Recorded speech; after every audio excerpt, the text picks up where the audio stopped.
अगर आप 10-12 के स्टूडेंट हो और इस बार आप बोर्ड परीक्षा देने वाले हैं तो बच्चों आज का ये वीडियो आप लोगों के लिए बहुत इंपॉर्टेंट होने वाला है, क्योंकि आज के इस वीडियो का हमारा टारगेट है 100 आउट ऑफ 100, यानी कि 100 में 100 लाना। और ये कैसे ला सकते हैं, यानी कि अगर हम फिजिक्स की बात करें बच्चों, तो फिजिक्स की तैयारी हम कैसे करें कि हमें फिजिक्स में मैक्सिमम मार्क्स मिल सके।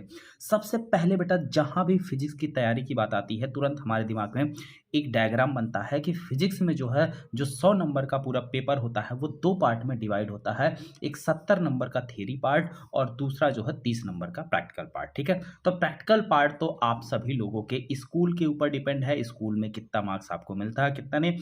अमूमन मान के चलिए ये आपको 25 से लेकर 30 नंबर आपको इसमें आसानी से मिल जाते हैं। ठीक है, 25 से 30 मार्क्स आसानी से आपको मिल जाते हैं। अगर आप रेगुलर कॉलेज जाते हैं, टीचर की नज़र में ठीक ठाक स्टूडेंट है, तो आपको 30 में 30 भी मिलता है। चलिए अब बात करते हैं, हमारा मेन फोकस जो बच्चों है वो 70 नंबर पे। 70 में हम मैक्सिमम कितना ला सकते हैं? तो देखिए, जो आज की स्ट्रेटजी हम आपको बताने वाले हैं, इस तरीके से आप तो बेटा 70 में 70 भी ला सकते हो और 70 में 65 भी ला सकते हो, 60 में 60 भी ला सकते हो, 50।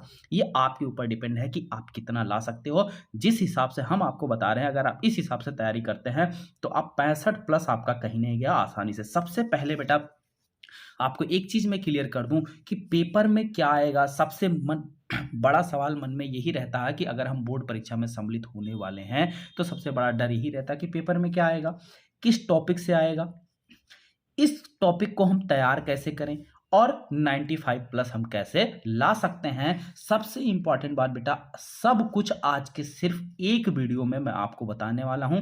तो जितने भी बच्चे अभी तक इस चैनल पर नए हैं या चैनल को सब्सक्राइब नहीं किए हैं, बेटा सभी लोग चैनल को सब्सक्राइब कर लीजिए और वीडियो को लाइक कर दीजिए। ठीक है, चलिए करते हैं आपका एक एक डाउट क्लियर। सबसे पहला डाउट, पेपर में क्या आएगा। तो पेपर में बच्चों अगर देखा जाए तो ये इतने टाइप के क्वेश्चन आएंगे, यानी कि एक थ्योरी वाले प्रश्न आएंगे, न्यूमेरिकल टाइप के क्वेश्चन आएंगे, डेरिवेशन आएगा, लॉन्ग आंसर आएंगे। ठीक है, यानी कि लॉन्ग टाइप के जिसमें आपके डेरिवेशन, न्यूमेरिकल और थ्योरी तीनों इंक्लूड है, और सार टाइप आएगा और एमसीक्यू आएगा।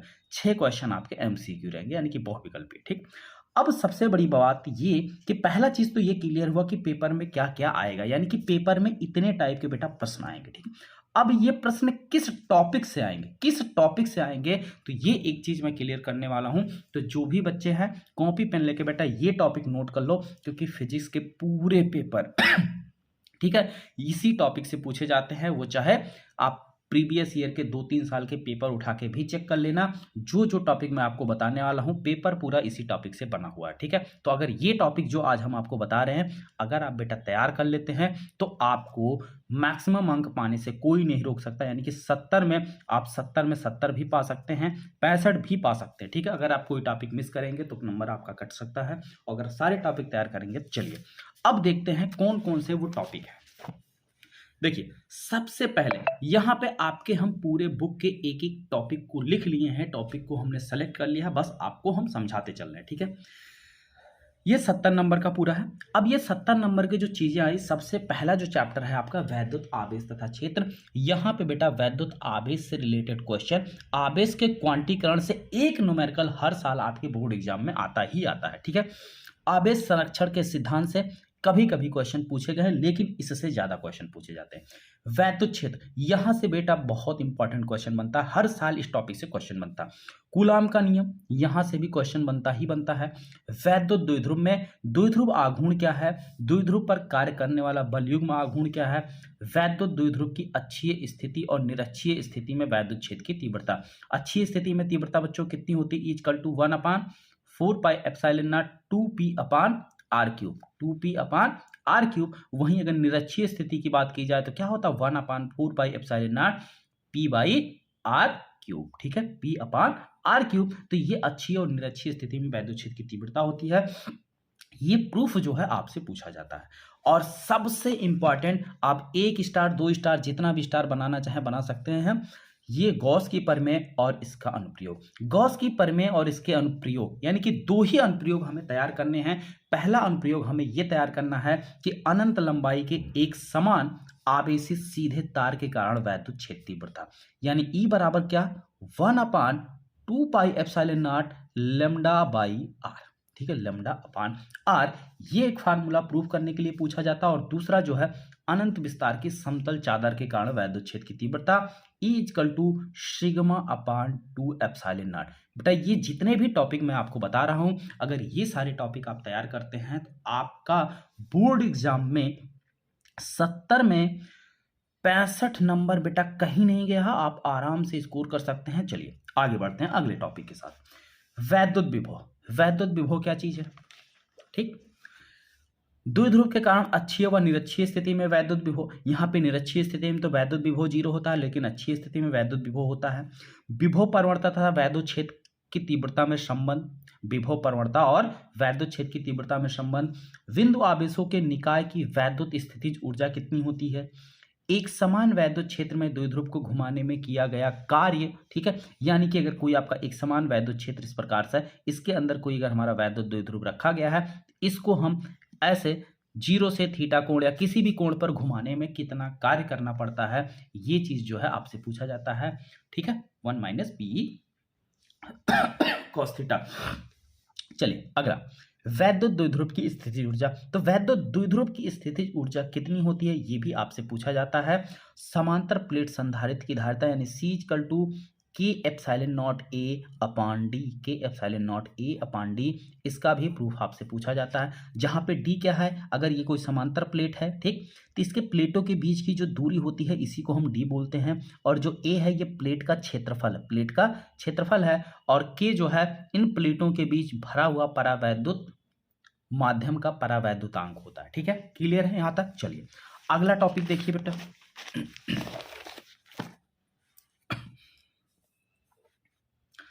आवेशित संधारित्र की वैद्युत स्थितिज ऊर्जा, यानी कि अगर कोई आपकी आवेशित संधारित्र है तो उसकी वैद्युत स्थितिज ऊर्जा कितनी होगी? ठीक है, दो संधारित्रों को आपस में जोड़ने पर उनके ऊर्जा में ह्रास और उभयनिष्ठ विभव, यानी कि अगर कोई दो संधारित्र इस प्रकार से ए और बी हैं, दोनों पर आवेश मान लेते हैं, इस पर क्यू ए है, इस पर क्यू बी है, इन दोनों, इस पर विभव मान लेते हैं वी ए है, इस पर विभव वी वी है। ठीक है, तो अगर इन दोनों को आपस में हम कनेक्ट करते हैं तो इन दोनों पर कॉमन विभव क्या होगा, ये पूछा जाता है। और इनकी ऊर्जा में कितनी कमी होती है? ऊर्जा में कमी कैसे निकाली जाएगी बेटा? सबसे पहले इसकी अलग ऊर्जा निकाल लो, इसकी अलग ऊर्जा निकाल लो, यानी हाफ सी वी स्क्वायर से। ठीक है, इसकी दोनों को जोड़ लो, फिर जो है जोड़ने के बाद कॉमन ऊर्जा जो होती है उसको इसमें से घटा दो, सीधे सीधे आंसर आ जाएगा। ठीक है, चलिए अगला क्वेश्चन। आवेशित संधारित्र की ऊर्जा घनत्व यानी कि half epsilon not E square. ठीक है, half epsilon not E square आवेशित संधारित्र की ऊर्जा घनत्व का यह सूत्र है। अगला है धारा तथा अनुगमन वेग में संबंध, यानी कि I बराबर NEA/VD, इसका भी प्रूफ आपसे पूछा जाता है। ओम का नियम, ये जो ओम का नियम है बेटा, ये इसी संबंध के आधार पर आपसे पूछा जाता है। ठीक है, धारा तथा अनुगमन वेग में संबंध के आधार पर ओम के नियम की उत्पत्ति कीजिए, ये क्वेश्चन भी पूछा जाता है बोर्ड एग्जाम में बहुत ज्यादा। और विशिष्ट चालकता और विशिष्ट प्रतिरोधकता, इनमें संबंध पूछा जाता है और इस पर जो है एक अंक व 2 अंक के न्यूमेरिकल बन जाते हैं। ठीक है, चलिए वैद्युत शक्ति, ठीक, व ऊर्जा, वैद्युत ऊर्जा व वैद्युत शक्ति, यहां से भी क्वेश्चन बनता है, लेकिन यहां के जो क्वेश्चन होते हैं बेटा वो डायरेक्ट नहीं बेटा इनडायरेक्ट बनते हैं। ठीक है, क्यों इनडायरेक्ट बनते हैं? क्योंकि ये टॉपिक आपके क्लास 10th का है। ठीक है, काफी आसान टॉपिक है, तो इसलिए यहां से जो भी क्वेश्चन बनते हैं वो डायरेक्ट ना बन के इनडायरेक्ट बनते हैं। ठीक, अगला मोस्ट इंपॉर्टेंट है किरचॉफ का नियम। हर साल बोर्ड एग्जाम से एक क्वेश्चन यहां से बनना ही बनना है, बिना किसी संकोच के। ठीक है, एक क्वेश्चन यहां से आना ही आना है। व्हीटस्टोन सेतु, यहां से भी ठीक है आपको क्वेश्चन डेरिवेशन या न्यूमेरिकल कुछ भी देखने को मिल सकता है, ये इंपॉर्टेंट टॉपिक है। अगला टॉपिक है आपका मीटर सेतु, यहां से भी क्वेश्चन बनता है। और ये जो मीटर सेतु विभवमापी है, ये आपके प्रैक्टिकल के भी टॉपिक है।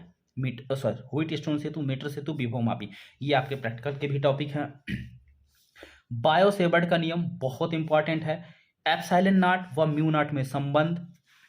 परिमित लंबाई के धारावाही चालक के कारण चुंबकीय क्षेत्र, यहां से भी क्वेश्चन बनता है। अनंत लंबाई के धारावाही चालक के कारण उत्पन्न चुंबकीय क्षेत्र, अगर आप एक समझ लोगे तो ये दूसरा अपने आप कर ले जाओगे। वृत्ताकार कुंडली के कारण उत्पन्न चुंबकीय क्षेत्र, अब वृत्ताकार कुंडली के कारण उत्पन्न चुंबकीय क्षेत्र दो जगह पर होता है, एक तो केंद्र से x दूरी पर और दूसरा जो है केंद्र पर। ठीक, ये दोनों ही पूछे जाते हैं। गतिमान आवेश के कारण उत्पन्न चुंबकीय क्षेत्र, अगर कोई आपका आवेश जो है वो गतिशील है या गतिमान है तो उसके कारण उत्पन्न चुंबकीय क्षेत्र क्या होगा, ये भी आपसे पूछा जाता है।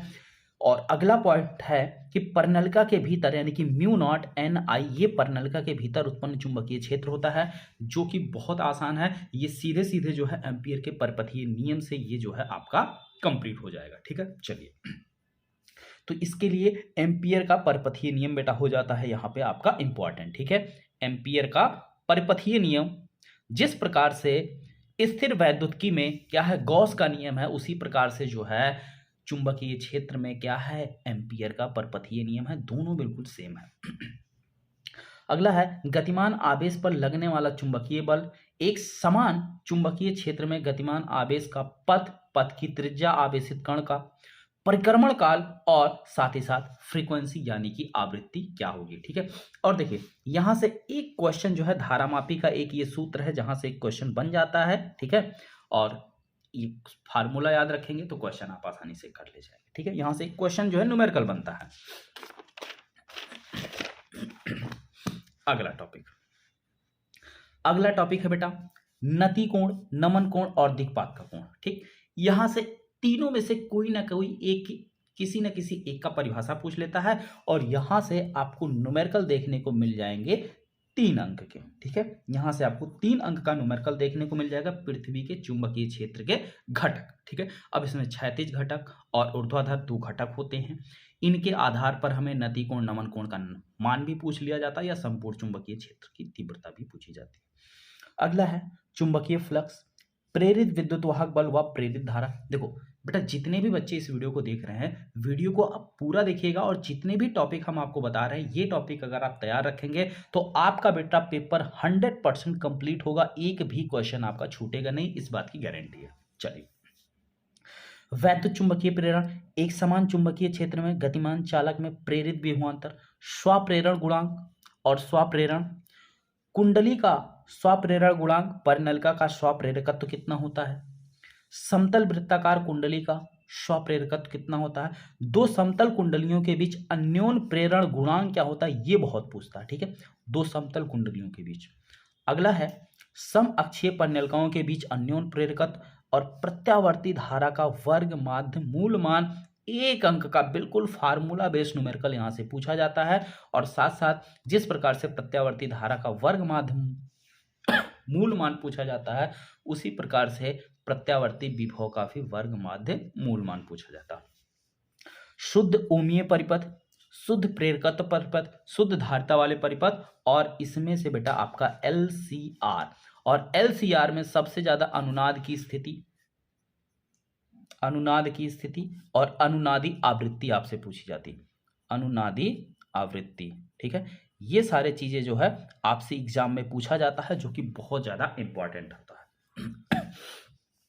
अगला है ट्रांसफार्मर, ये डेरिवेशन आपसे पूछ लिया जाता है और इस पर आपको न्यूमेरिकल मिलेगा ही मिलेगा, इंपॉर्टेंट टॉपिक है ये। इसमें जो है आप मॉडल वगैरह भी बना सकते हैं एग्जाम के लिए। अगला मैक्सवेल का वैद्युत चुंबकीय तरंग सिद्धांत, वैद्युत चुंबकीय तरंगों के गुण, वैद्युत चुंबकीय तरंगों के गुण, यहां से एक क्वेश्चन बेटा फिक्स है, हर साल आपके एग्जाम में एक क्वेश्चन जो है आता ही आता है, फिक्स है। वैद्युत चुंबकीय तरंग समीकरण क्या होता है। अब तरंग समीकरण के आधार पर एक जो है तुलना करने वाला क्वेश्चन आपसे यहां पूछा जाता है, तो वैद्युत चुंबकीय तरंग समीकरण आप जरूर जानते रहिएगा। विस्थापन धारा क्या है, इसकी परिभाषा पूछी जाती है। ठीक, विस्थापन धारा क्या है, इसकी परिभाषा पूछी जाती है। अब आ जाइए आप फिजिक्स पार्ट 2 में, प्रकाश का परावर्तन, यहां से क्वेश्चन बन जाता है छोटा मोटा। ठीक है, गोलीय दर्पण के लिए यू वी तथा एफ में संबंध, यानी कि गोलीय दर्पण के लिए दर्पण सूत्र जो है यही जो है इनके बीच संबंध दिखाता है, यानी कि 1/f equal to 1/v plus 1/u, ये आपका दर्पण सूत्र है। प्रकाश का अपवर्तन, यहां से भी क्वेश्चन पूछा जाता है।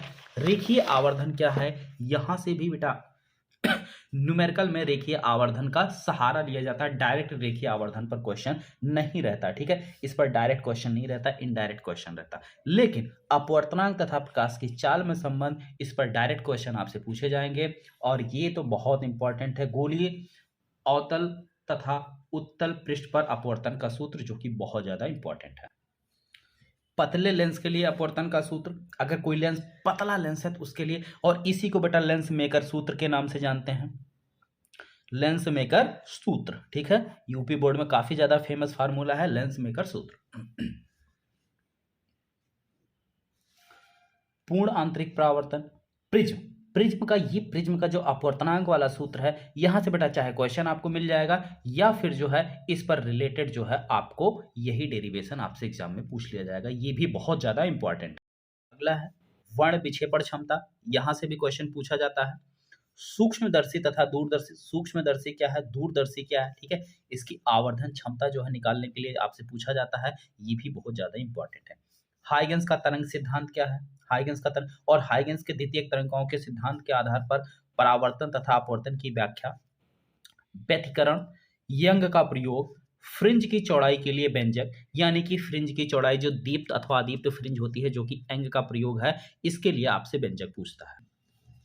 प्रकाश विवर्तन, प्रकाश वैद्युत प्रभाव, यानी प्रकाश का विवर्तन, एकल झिर्री द्वारा प्रकाश का विवर्तन। ठीक है, और यहां से एक क्वेश्चन बनता है हर साल आपके बोर्ड एग्जाम में, यहां से एक क्वेश्चन तरंग दैर्ध्य वाला क्वेश्चन बनेगा। प्रकाश वैद्युत प्रभाव, कार्यफलन, कार्यफलन जानते ही क्या होता है कि वह न्यूनतम ऊर्जा जो किसी धातु के पृष्ठ से इलेक्ट्रॉन का उत्सर्जन कर सके, कार्यफलन कहलाता है। प्रकाश वैद्युत उत्सर्जन के नियम, आइंस्टीन का प्रकाश वैद्युत समीकरण, यानी कि half mv² max equal to H nu minus nu zero, जहां पे वी मैक्स, ठीक है, जो बी स्क्वायर है ये उत्सर्जित इलेक्ट्रॉन की चाल है, एच प्लांक नियतांक है, न्यू जो है आपतित फोटान की आवृत्ति है, और ये जो है आपतित फोटान की देहली आवृत्ति है न्यू जीरो। ठीक है, तो ये भी पूछता है कि ये समीकरण लिखिए और इसमें प्रयुक्त हुए संकेतों का अर्थ बताइए। ठीक है, तो जहां एम जो है उत्सर्जित इलेक्ट्रॉन का द्रव्यमान। क्लियर, चलिए अगला क्वेश्चन है बच्चों, रदरफोर्ड का अल्फा परकीरण प्रयोग, रदरफोर्ड परमाणु मॉडल, यहां से क्वेश्चन बनता है। हाइड्रोजन स्पेक्ट्रम से आपको एक क्वेश्चन मिलेगा। नाभिकीय बल क्या है, यहां से क्वेश्चन मिलेगा। नाभिकीय विखंडन, नाभिकीय संलयन, ये आपका बहुत इंपॉर्टेंट टॉपिक होता है, और ये जो है नाभिकीय संलयन यानी कि सूर्य में होने वाली अभिक्रियाएं आपसे पूछता है। सूर्य में कौन कौन सी अभिक्रियाएं होती है, दो, एक कार्बन चक्र होता है, एक प्रोटॉन चक्र, नाभिकीय संलयन मेन है। ठीक है, तो नाभिकीय संलयन जब भी आपको लिखना पड़ेगा तो वहां पे जो है कार्बन चक्र और प्रोटॉन चक्र भी लिखने को मिलेगा। ऊर्जा बैंड के आधार पर अर्धचालकों के प्रकार, पीएन संधि डायोड, पीएन संधि डायोड के उपयोग प्रकाश उत्सर्जक, ठीक, और फोटोडायोड, और साथ ही साथ ट्रांजिस्टर। तो ये इतने टॉपिक बेटा अगर आप तैयार करके जाते हैं तो आपको एग्जाम में मिलेंगे बेटा फुल मार्क्स। अब ये हो गए आपके सारे चीजें। अब जो सबसे बड़ी बात है इसे शुरू कैसे करें, तो इसको शुरू करने के लिए आपके पास बेटा बहुत सारे ऑप्शन हैं। ठीक है, अगर आपने बेटा नोट्स बनाया होगा तो आप नोट्स से इन सभी टॉपिक को तैयार कर सकते हैं। अगर नोट्स नहीं बनाया होगा तो आपके पास क्वेश्चन बैंक होगी, क्वेश्चन बैंक से इन सभी टॉपिक को तैयार कर लीजिए, और जो भी टॉपिक तैयार करिए उसे एक बार लिखकर प्रैक्टिस कर लीजिए, और प्रैक्टिस करने के बाद आप कम से कम एग्जाम से पहले कम से कम बेटा 3 जो है previous year question paper solve कर लीजिए। अगर 3 प्रीवियस ईयर क्वेश्चन पेपर आप सॉल्व कर लेते हैं अच्छी तरीके से तो समझ जाइए बेटा, और अगर आप सारे प्रश्न अटेम्प्ट कर ले जाते हैं बिना कोई मिस्टेक के तो समझ लो आपका 95 प्लस कहीं नहीं गया है, बिल्कुल क्लियर है। ठीक है, तो जितने भी बच्चे इस वीडियो को देख रहे हैं और अभी तक अगर आपने चैनल को बेटा सब्सक्राइब नहीं किया है तो चैनल को सब्सक्राइब करके बेल आइकन का बटन प्रेस कर लें। ठीक है, और सभी लोग बेटा एक बार वीडियो को लाइक कर दीजिए।